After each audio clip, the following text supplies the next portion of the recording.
stories that made headlines during the week. But first, let's start with today's news. The governor of Borno State, Babagana Zulum, has visited victims of a bomb blast at the state specialist hospital in Maiduguri after a Hummer bus stepped on landmines. This is an explosive device buried on the ground along Maiduguri-Damboa Road, and this led to the death of at least 8 persons. The governor expressed deep concern over the incident, describing it as unfortunate. He also highlighted a notable decrease in such attacks over the past few years. What TVC News senior reporter Jesse Safida has details in this report. Victims of the Damboa-Maiduguri Road explosion.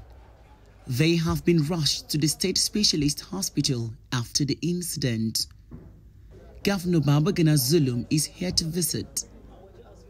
The governor expressed sadness over the incident and assured of his support to take care of the victims. He confirmed that the blast resulted in 8 fatalities, 7 severe injuries and 14 minor injuries. I want to advise the communities to be resilient enough. I want to advise the Nigerian army to be resilient enough, because there's no way people will travel a distance of 700 kilometers to go to Damboa.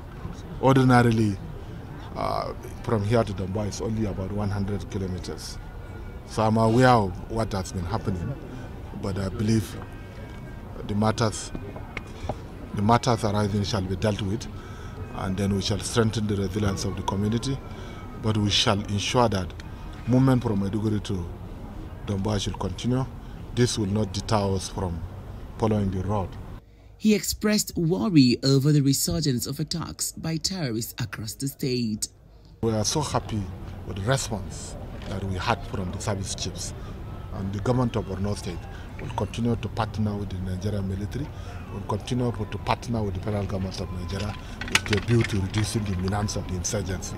And I want to assure the people of Borno State that inshallah, under my watch, Boko Haram will not have the capacity to do what they did before. We shall do everything possible to curtail them, and then government of Borno State will provide more support to the Nigerian army. We shall strengthen the resilience of our civilian JTF, hunters and vigilantes. Governor Zulum further stressed the need for the federal government to provide adequate security measures to protect people of the state. He emphasized the importance of collective effort to support security agencies and safeguard the people. Jesse Safida, TVC News, Maiduguri. Security analyst Darlington Omoro joins me for more on the resurgence of bandit attacks in the northeast. It's good to have you join us on TVC News at 10. My pleasure being here once again. Well, we've heard that the government insists the state is safe, that there is a notable decrease in such attacks over the past few years. But from the stories we hear and the casualties recorded when an incident like this happens, what do you think? Is there a resurgence of Boko Haram in the northeast? First off, I think I want to disagree with him. Of course, we had a reduction of plenty of those attacks for some time. But since December up until now, we've been having plenty of those attacks, particularly in the northeast, the Maiduguri axis, where you have the Boko Haram and ISWAP in operation. Well, one thing perhaps he had wanted to refer to is to say that the use of landmines, it's been a long time when we had casualties from landmines planted by these insurgents. I guess that was what he had wanted to say. But we've not had casualties for several years. That is not exactly correct.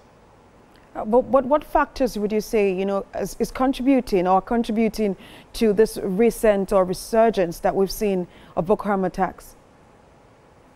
Of course, the terrorists will always want to, instill fear and tell people that they are always there or they are still there. that they have not been completely expunged. And don't forget that Maiduguri-Damboa road has the high presence of a military patrol and all of that. And from what I gathered, they carry out clearance, to forestall landmines that could have been planted by the terrorists on that road to hit commuters. Well, I wouldn't be able to tell. From what I read or saw, the military stated that it was shortly after they had carried out the routine clearance on that particular corridor that dastard act took place.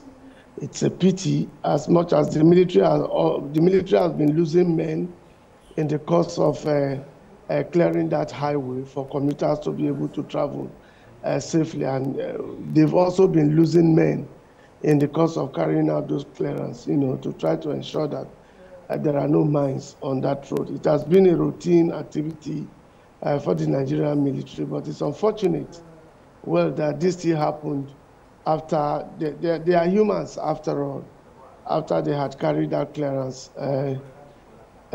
before that happened. But would you say this routine checks on military escorted convoys, set up by the government to prevent such attacks, would you say it has been effective, really? Or would you suggest...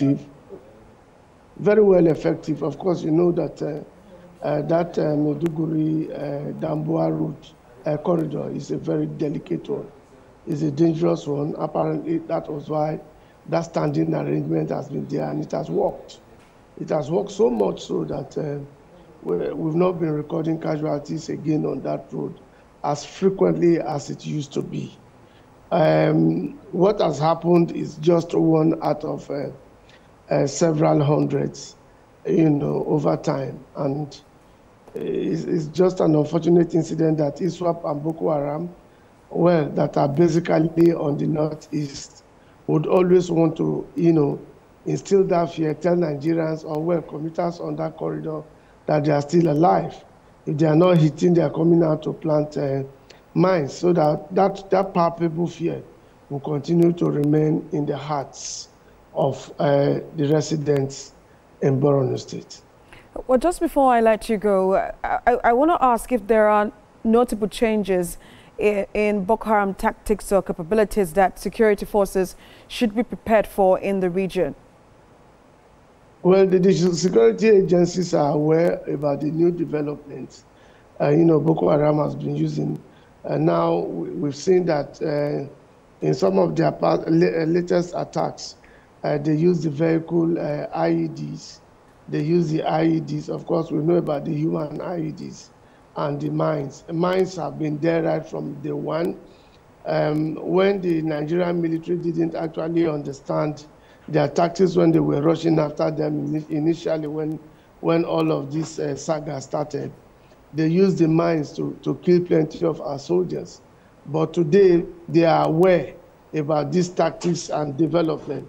But the new one they just introduced is the vehicle IEDs, which they used recently to attack the military who were on clearance mission, on this same axis. But the military is aware there's no new development. Of course, they're also aware that they apply drones, the unmanned area vehicles, the UAVs. We are aware now that they started deploying them to gather surveillance and then to also monitor the movement of people around the areas where they want to hit. And so the military has been shooting and bringing down most of these UAVs. And then one big problem to me is that as much as they try to, these terrorists try to get sophisticated on daily basis, the military is still up to the task. That is why, with plenty of gadgets planted up northeast, and then the resilience and brilliance of the Nigerian military, that is what has resulted to the reduction of these attacks. So planting of mines is not new to the military. They are aware about it. Security analyst Darlington Omoro, thank you so much for sharing your thoughts with us.